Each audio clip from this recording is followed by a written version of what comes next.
All right, everyone, we just saw the finished composition we did here. We're working with darks. I'm Chris Petrie. I just want to thank you for coming by. We're going to learn some new interesting things with watercolor.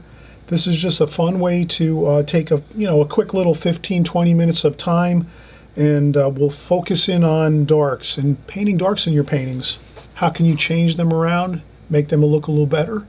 Let's try it out. So what we're going to do is we're just going to take some swatches here. We're going to make a nice few swatches here. So I'm going to take some square shapes and just put them onto the paper. Rectangular shapes, square shapes, whatever you want to do. Have some fun with this. Just draw some squares and rectangles. That's all you have to worry about is those two shapes, squares and rectangles.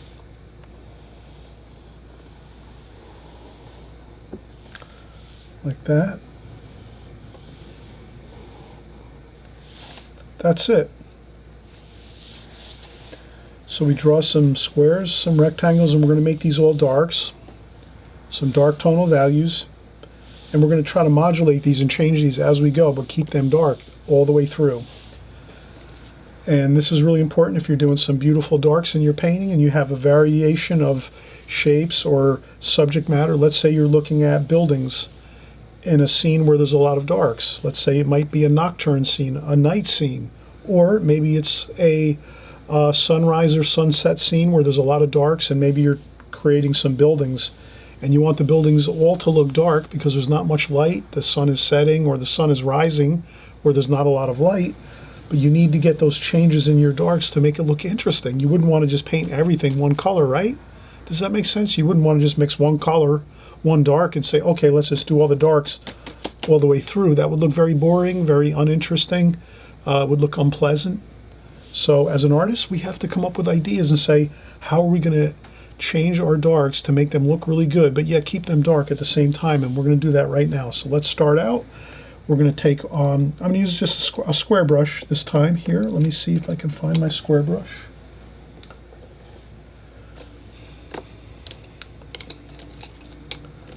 We'll use a square brush this time. Change up a little bit. Okay, I'm just going to use a small square brush. It's a half-inch square brush, like so.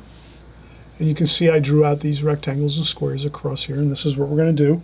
And we're just going to start out with some fresh, clean water, and we'll start out with some darks. Let's start out with some French ultramarine blue, burnt umber, burnt sienna. Those three colors, burnt umber, burnt sienna, French ultramarine blue. Let's get those darks in there. Look at that. Wow, beautiful. Look at that. This is Arches satin paper, so it's not really rough paper. It's the smooth. You can use any watercolor paper. It doesn't matter. We're just doing an exercise here. Maybe later on you'll explore different papers and see which one you like the best when you paint your watercolors. You might like a different paper for seascapes, and then you might want a different one for landscapes. It changes for every artist. You're the artist, you decide. But here the main idea is we want to kind of start looking at the darks and say, okay, great, we got a dark on our paper here. How can we change it just a little bit?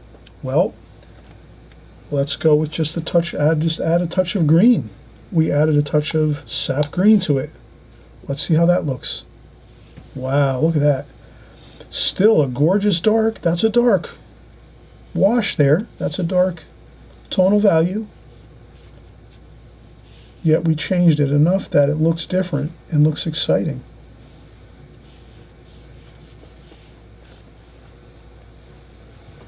Beautiful, look at that. Now, let's say, all right, let's go with a warmer feel. Using the same mixture, leaving that in the palette, and I'm just picking up a little bit of yellow ochre. And I guarantee it's going to be dark, maybe a little more French ultramarine blue just to keep it dark. But with that yellow ochre, that's going to look good. Maybe a little more yellow ochre.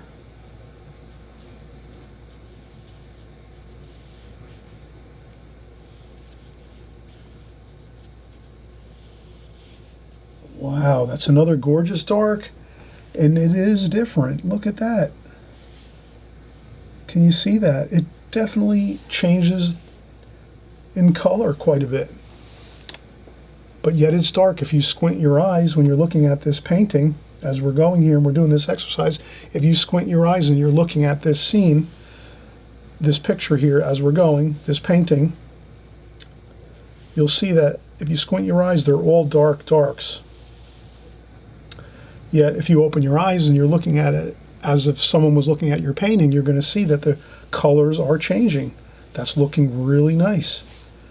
You're getting some variation in colors, but they're all dark still. So we just keep sticking with the idea of we want to keep it dark, but we're just changing the colors, changing those tonal values and modulating that color. All right, we're going to go in dark. We want to keep it dark, so we go back in. We're using the same French ultramarine blue, burnt umber, burnt sienna, French ultramarine blue. We want to keep it dark, but yet we want to go warmer. Let's go with some alizarin crimson. Add in some red into that. Add a good deal of red into that, and look at that. You get a beautiful red. Let me just add a touch of water. Just a little bit of damp brush in there, just with a little bit of water. So we have a little more water in there. And look at that. Beautiful. How awesome is that? Look at that. Another dark wash.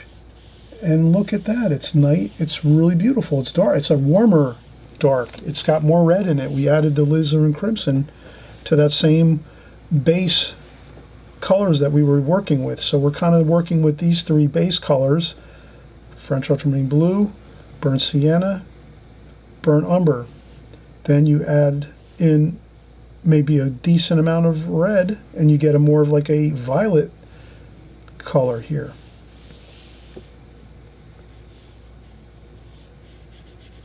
A little bit of a reddish color, reddish purple.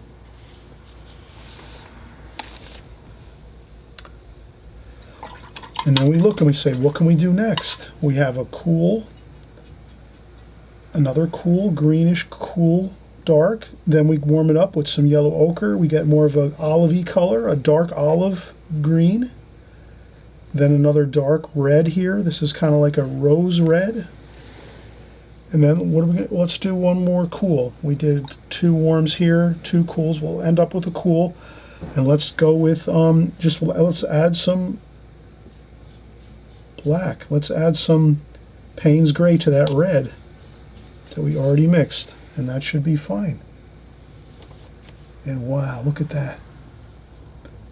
It kind of looks similar to this one here.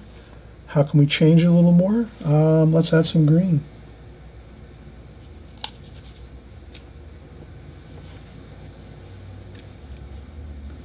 Like a cool green, really dark cool green. Look at that. Wow, looks great.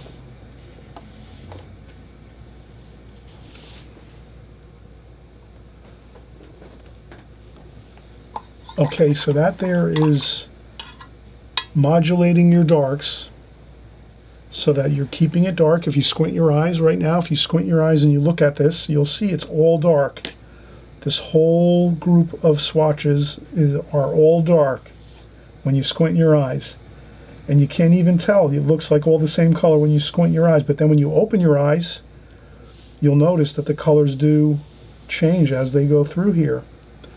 So that's something where when someone's viewing your paintings, they're going to go, oh, wow, look at all those beautiful colors within that darker area of the painting. Maybe some buildings, some mountains, some flowers, whatever it is. And look at that, how gorgeous that looks. Perfect. Let's do one more. Before we do one more, let's take a break. And I always say, if you can, please subscribe. Right down here on the bottom of the screen, there's a red button, subscribe button. And I'm hoping you're going to subscribe. I'm thinking that you will subscribe. This way, each week we go forward here, you're going to be alerted that our new videos are out, and you can watch them. You can join along with us. Grab your brushes, your paints, your brushes, your paper. You'll paint along with us. You'll start creating your paintings. start working along, getting started. If you're new here especially, you want to just start out any old place and just start working little sections, doing little things, trying it out. If you've been around a while and been doing watercolor for a while, you know we do everything watercolor here, so that this is a great place just to come. You're going to see the same techniques over and over, but we're changing things all the time. We're doing exercises, we're doing seascapes, landscapes, we're doing flower paintings, figure paintings. We do everything here watercolor. So whenever you come along here and you join us and paint along or just even watch, you're going to be learning a lot of information that's going to help you as an artist. And that's why I'm here. I want to help you to make your paintings look better. You'll feel better about your watercolors. You'll get more excited. You'll want to pick up your pencils and brushes and your paper and continue working and getting better and better. If you're not getting results, you're probably just going to give up on it. And I would do the same thing too. If I wasn't getting any results, I tend to not want to do it. I would not want to do it either. So if you stick with us here, keep coming back week after week, hit that subscribe button, chances are you're going to stick with it and you'll keep painting. And then after a short while, you're going to get better and you're going to see the improvements and you're going to want to keep painting. And that's all it's about. Let's keep painting together, having fun, staying excited about watercolors. All right. So let's paint with passion, paint with excitement. We'll keep going. We'll keep learning. And we'll get better and better every week, every month, and every year, year after year, you're going to get better and better. All right, so let's come back in just a second, and we'll start another bit of swatches here. We're going to do some more darks, and we're going to, again, just really nail home the idea of modulating your darks is going to really make them look beautiful in your paintings versus just using one color. And then it doesn't look so pleasant and good, and you're not going to be so happy. So let's be happy with our paintings. Okay, we'll be right back. All right, we're getting back started again here. And let's continue. We're doing darks, modulating darks. And you can see here we worked with basically our base color of darks, which would be French ultramarine blue, burnt umber, burnt sienna. And then we started adding in some other colors to change our base dark color that we usually mix. So a lot of times when we're mixing a dark, we say, let's add lots of French ultramarine blue, and then we add a good amount of burnt umber and some burnt sienna, and that gives us a really nice dark using, mostly, let's say 2/3 French ultramarine blue, and then the other third a mix of these two, burnt umber and burnt sienna. Now, when you're doing your darks, you can change up your game plan a little bit and say, you know what, I can create a lot of different looks of darks with just by changing my base dark. You stick with the same, and then you just add in a major color of something else that you want to sort of give your dark that emphasis of another color. So this one here, we added a little more, we added some Payne's Gray. So we got kind of a Payne's Gray mix in here with our first 3 dark colors that we mix up. Then we added some sap green to our 3 base colors plus sap green, gave us this green. Then we added some raw umber to our 3 base colors here and got more of an olivey green.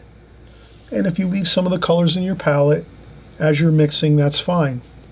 It's not really going to make too much of a difference. So you can tell that we didn't clean our palette every time we mixed a new color. We just left what was in there and just kept working with those other colors. And that does work to your advantage, because if you're leaving what you have left in your palette, does this make sense? If you leave what's left in your palette, that's going to carry over to the next color and the next color, and it'll kind of make things blend more together nicely. It'll have a harmony to it because you're using the same colors as you're mixing through all of these. So you don't have to really be concentrating on that too much. I'm not saying you should. Does that make sense? But just where you don't worry that you have to clean your palette every time. You don't. You just keep using your same 3 colors here to mix your first base portion of your dark, and then you're just adding in different colors. Like I said, Payne's Gray was the first color we added to get us this really dark, kind of charcoaly, black looking, cool black. Then we added our base colors again, and we added a little sap green, and we got this color, which is like a dark green. Then we added to that color a little more raw umber. That gave us an olivey green. Then we went, wow, let's add some raw, alizarin crimson. And then we got a beautiful rose-looking color. Look at that, how beautiful that red is. Dark red. And then we kind of, at the end, got back to our greens a little more. We added some sap green. And I think, added some more Payne's gray as well, too, as well as our base colors. So you can kind of see how we went through this here to get all of our darks, changing, modulating as we go, but yet they're all dark. If you squint your eyes and look at the screen again, if you squint your eyes, you'll see they're all very dark colors, very dark tonal values. And let's start another group here. This one, maybe we'll make a little warmer. These are more cooler. Let's make some warmer looking swatches. So we'll do this. We'll start out with this here.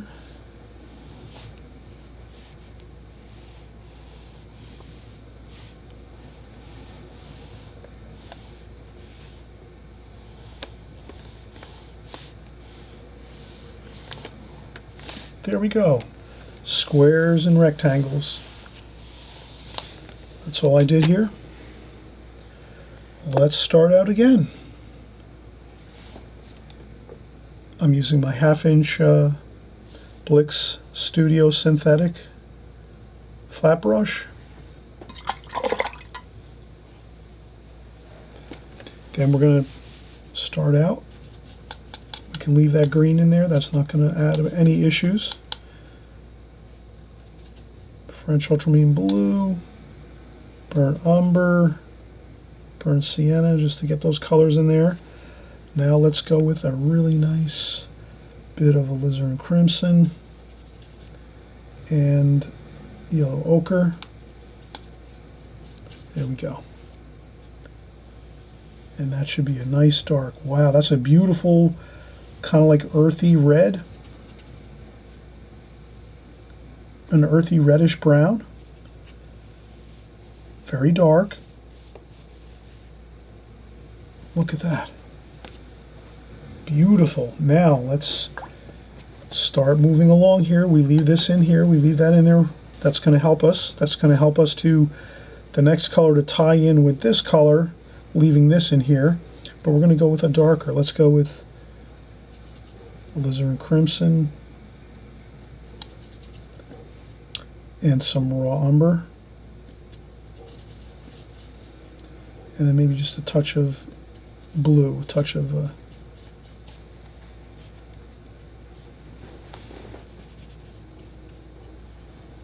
French ultramarine blue I was trying to say there.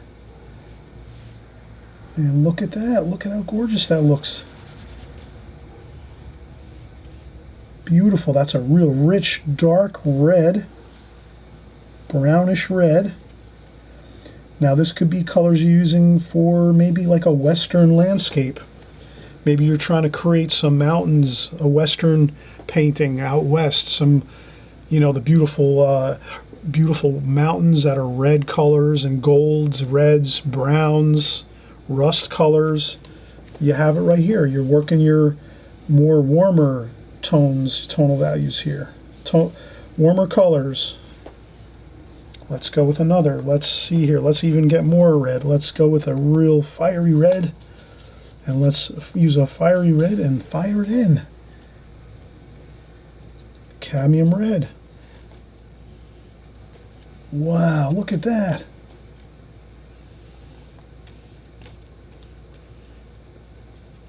That's like a barn red, or, you know, or that could be some beautiful western mountains, that beautiful red color that we see in the mountains.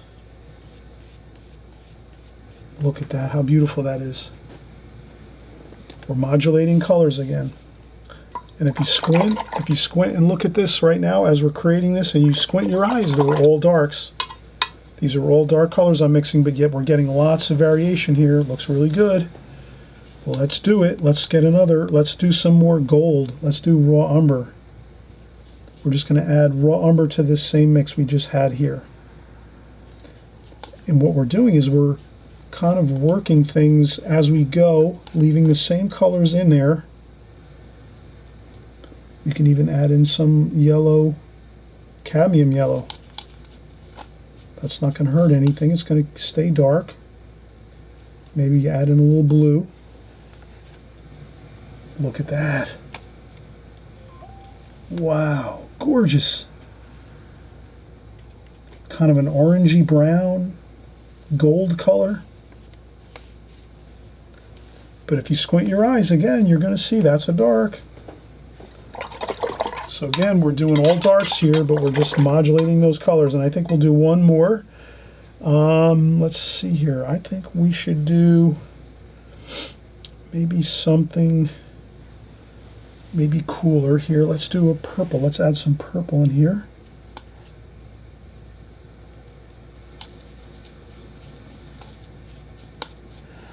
I'm going to add a little bit of water, thin it down, so we'll add some purple. This can be a shadowy type color. Purple, French ultramarine blue, burnt umber, kind of mix these all in. Burnt umber, burnt sienna, maybe some alizarin crimson. Wow, look at that.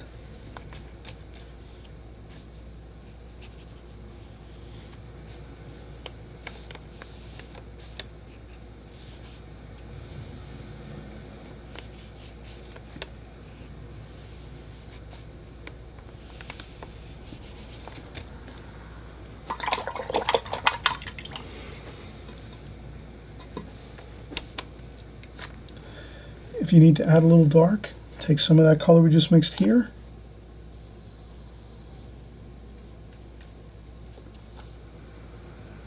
And mix it onto that one. If you were trying to really not do anything too drastic with your tonal values, you want to keep them all darks going through here. We add a little bit of that color. And again, if you squint your eyes, look at that. Right through this whole passage of swatches, all darks. Yet we got tons of variation in there. Look at that.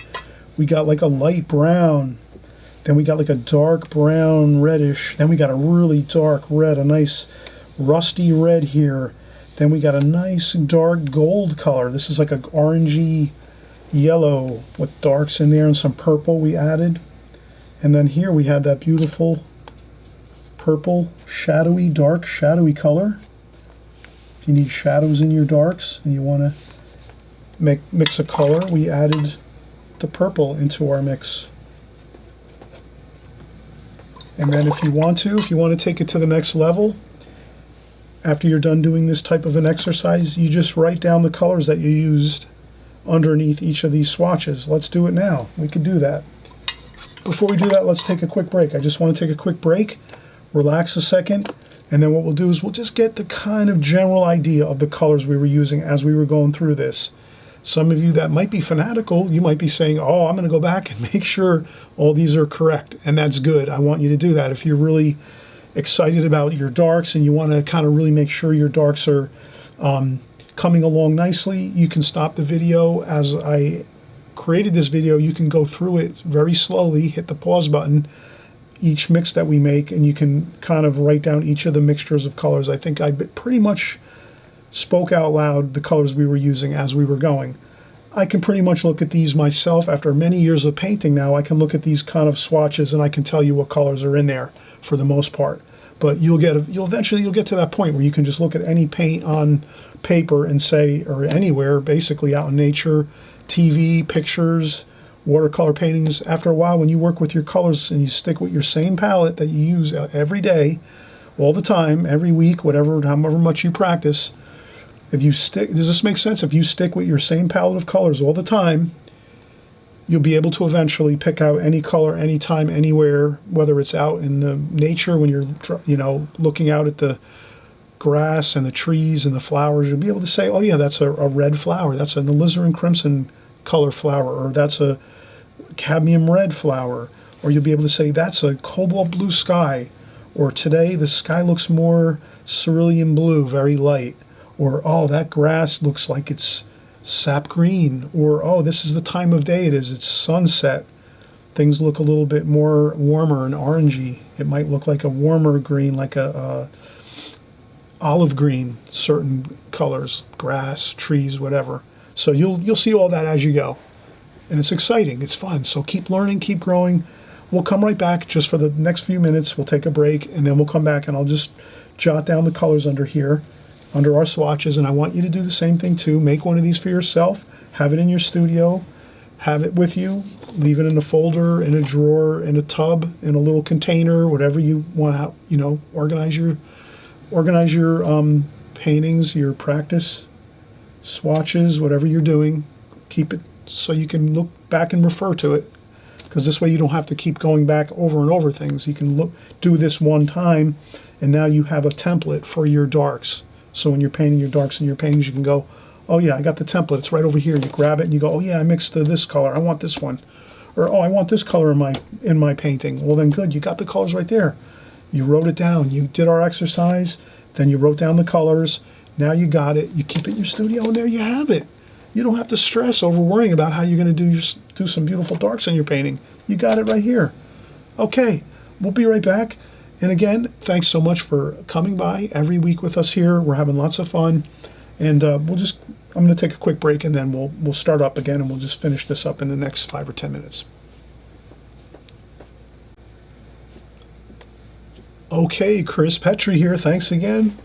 We're just getting back here, and we're going to do some labeling of our swatches. So we kind of just talked about when we did these darks here in our swatches, we were saying that we wanted to modulate our colors with our darks in our paintings.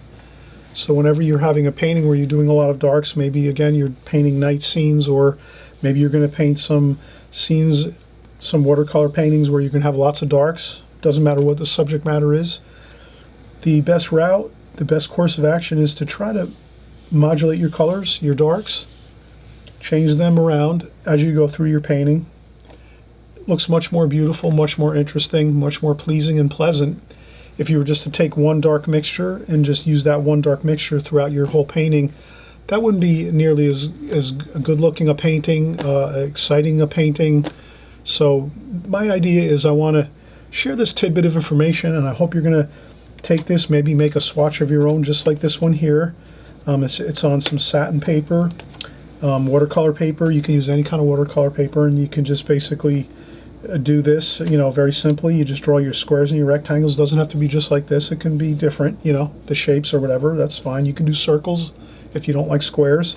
You're the artist. You can always change things. When I'm showing something here on YouTube, I'm always hoping that won't take it as that you have to do it this specific way, exactly the way I'm doing it. I'm just kind of showing you the way I'm doing it, and then you can make variations on your own, change things around a little bit, even the colors, whatever it is. You can change things around a little bit, but the basic idea is the darks. We're using dark washes here, dark tonal values, and we're just mixing them and changing them so that they look different as they go through the succession of these squares and rectangles. That's all. So here, right at the bottom of our painting, we're just going to say our base colors. Base colors equal French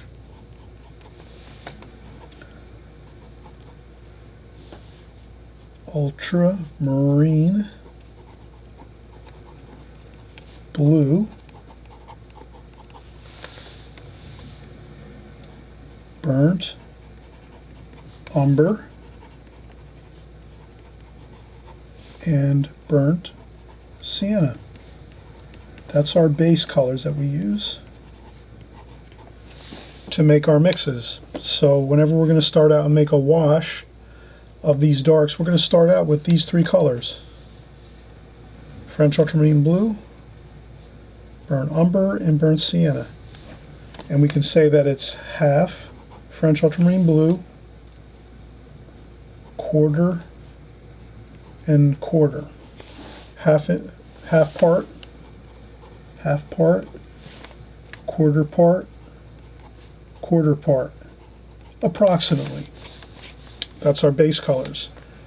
And then we're just going to add to the base color, let's say, another half part. So we'll keep that in mind here. So let's try that idea. So you have your base colors, that's this. Then you're going to use, for this one, let's say, we'd say base colors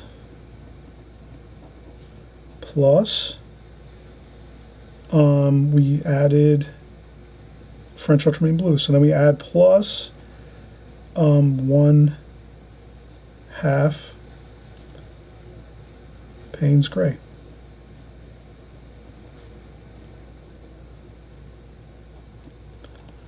So what I'm kind of saying there is your first base mixture would be this that we have written down on the bottom: French ultramarine blue, 1/2 part, burnt umber, 1/4 part, burnt sienna, 1/4 part.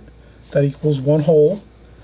That's here. Then you take another 1/2, which would be a good amount of your Payne's gray, and you add that into that, and then you come up with this, which is like a nice cool black with plenty of beautiful colors mixed in that darker Payne's gray mix.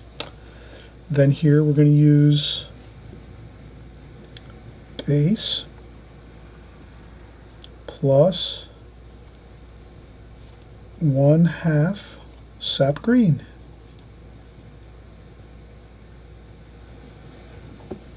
We're just going to stick with, you can go back and watch the video and you're probably going to say, oh, Chris didn't get it right here. That's okay. I'm trying to just do the basics of this. Okay, so, because don't forget, as we mixed all these paints going through this whole composition here, we left what was left in the palette and just left it in there and then kept mixing. So that you have to take into account. But we're not going to be super critical here. We're just going to kind of go with the overall idea. So this one here was base plus 1/2 raw umber. So we added our base colors, and then we added a large bunch of raw umber into that. And I think we also added a 1/4 sap green. We added some sap green to that too. Now, this one here, we left the leftovers in there, fine. That just adds a little more tie-in as we go. This one was base plus, we added 1/2 alizarin crimson.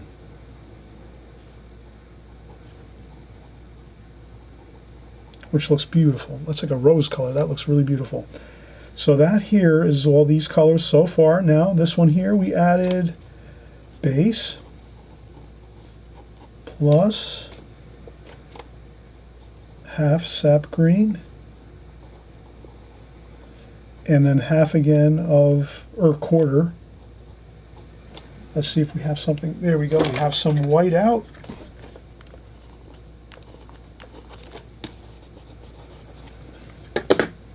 Quarter Payne's gray. Perfect. Look at that. Okay, moving right along. We're going to the next one. Now these are more warmer darks. But again, if you squint your eyes when you're looking at this through your TV screen, your cell phone screen, your iPad screen, you're going to see these are pretty dark. This one here was base plus, this one we added 1/4 alizarin crimson,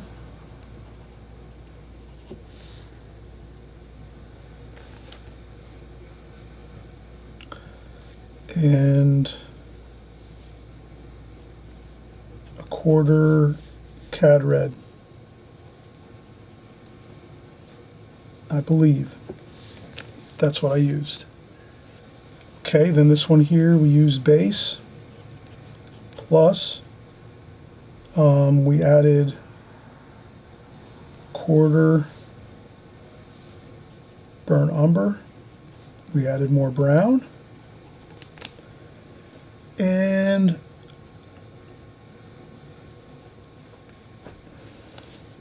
1/4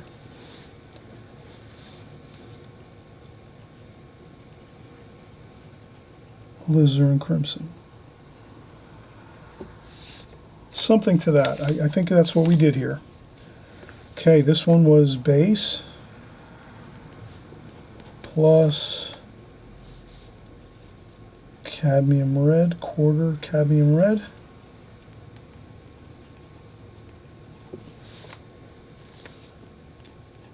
Quarter alizarin crimson.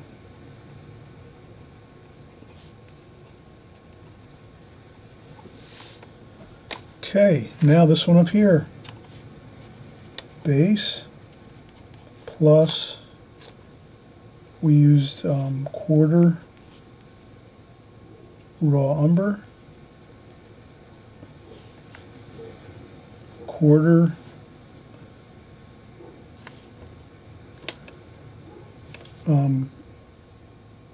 that was yellow ochre.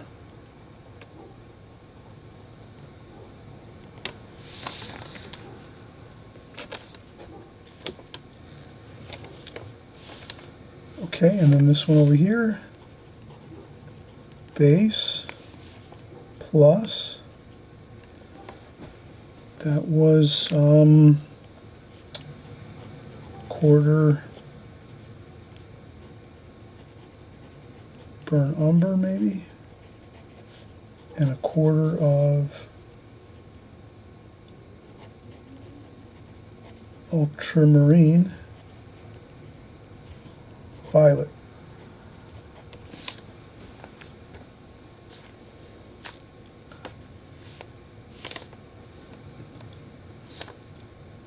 Okay, and then we're just going to put a box around our base color mix so we don't get confused.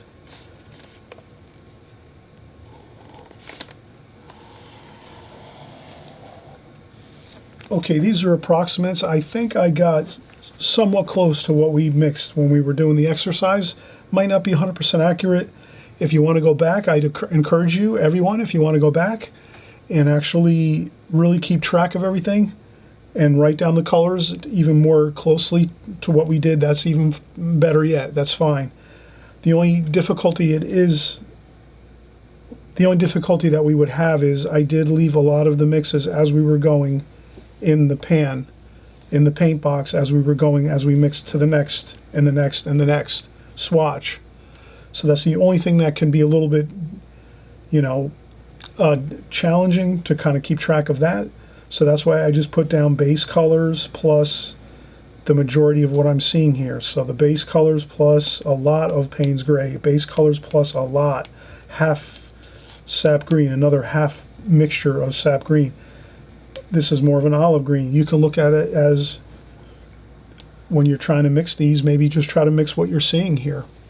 This is kind of like a, like a really dark with, like a dark mixture with Payne's gray mostly sap green, olive color, yellow ochre mixed in there. This is like a dark rose color. This, is the alizarin crimson, obviously, with some yellow ochre, and then the base mix. This is a sap green with some Payne's gray to even darken it up more to make it a really, really dark green. So it's just a matter of you kind of look at your colors as you go and you mix them up and you kind of just try to describe what you're seeing. I'm seeing burnt umber here with some yellow ochre. Maybe I didn't write down exactly. There's a little bit of yellow ochre in this one. This one here, burnt umber, alizarin crimson. That looks pretty close to what I'm seeing there. This, and plus the base colors. So these all have the base colors in them, and then, a little bit of strong additive, which would be the other colors. So I hope this is helpful. Have some fun with this. If you don't want to write down the colors, don't worry about it. Don't get stressed over it. That's the whole thing. Have fun with this. Don't get stressed. If you don't like the idea of writing down your colors and you don't want to get that involved, that detailed, then just forget it. Don't even bother worrying about it. Mix your colors just by eye. Look at the colors by eye and say, oh yeah, this is like a dark green. Okay, how do I make a dark green? Well, I'd go with sap green. Add some blue, some dark blue to it, some Payne's gray. There you go. You've got a dark green. So have fun, do it your own way. Find your own ways to mix your colors to create the washes that you want for your paintings. And, that's the main idea. If it helps to write it down, you write it down. If it doesn't, then you don't do that, obviously. I don't want to add more stress to your watercolor regimen. So I'm glad we had fun though anyway, covering some darks mixtures, modulating your darks in your paintings. And again, it's been really fun doing this here. Again, if you please, I always say, if you feel free, subscribe. There's that red subscribe button down below on the right-hand side. We do videos like this all the time. On this channel, I bring you the best that I can. Lots of information, lots of details on watercolor, tidbits of information. You're the artist. You have to decide, do you want to keep taking in some good information? And as well as obviously we're always creating new paintings every week. So you're getting all different kinds of formats of seascapes, landscapes, flower paintings, figure paintings, cityscapes. We do everything here watercolor, so anytime you're here watching, you're going to be learning the watercolor medium, and that's going to help you to become a better watercolor artist. And I absolutely know without a shadow of a doubt, there's many of you sending in your photos. I'm looking at your finished paintings, and I'm just shaking my head going, wow. So many of you are really doing a great job out there, and I'm really happy for you and really proud of you that you're doing a great job with your watercolors, because I know when I started my watercolors, eventually I'll bring on some of my watercolors that I have in a closet somewhere in a box that when I first started, they looked, really rough. And it took me a long time to get better at it, and you guys are doing a great job. So I'm really proud of everybody, and keep painting, happy painting. We'll see you on the next video.